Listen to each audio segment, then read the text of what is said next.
The other alternative is to go to hot aisle containment. This is an example of a hot aisle containment using curtains. Now, in this case, what we're doing here is capturing the hot air coming off the IT equipment and moving it back to the cooling systems as efficiently as possible. You'll see ceiling grills here. So the hot air comes out of the back of the IT equipment and moves up to the ceiling grills, and the return air plenum is actually the space above the drop ceiling. Now, if you look carefully, you'll see, of course, here that the curtains don't go all the way to the ceiling.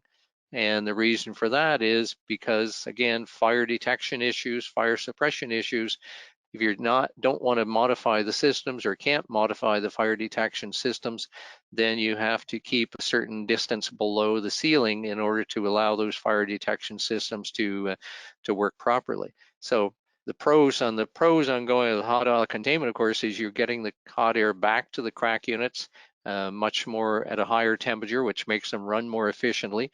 The rest of your room becomes one big cold aisle, which is fairly comfortable to work within, and it's just as efficient as going to cold aisle containment. A couple of the drawbacks, of course, is you do have to have a drop ceiling, and I know, Cary, you and I talked about the fact you can actually do hot aisle containment without a drop ceiling, and there is some efficiency to doing that. In most cases where we've done hot aisle containment, we rely on the drop ceiling in order to achieve that.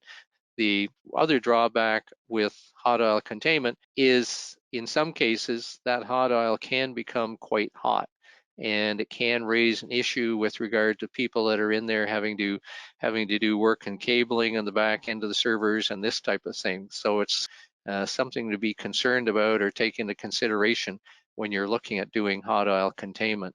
Oh, I'm sorry, Arnold. I was going to say Polargy prefers hot aisle if we had to make a choice. We like the fact that the cold aisles don't have to be balanced as precisely, but oftentimes the site's architecture will dictate the more economical and reasonable path.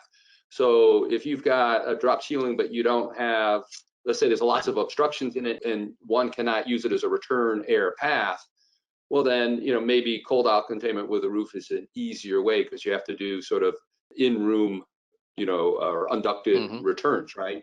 And so right. Our philosophy is the site's architecture in a retrofit, 9 times out of 10 is really going to dictate the path that one is able to take rather than the preference.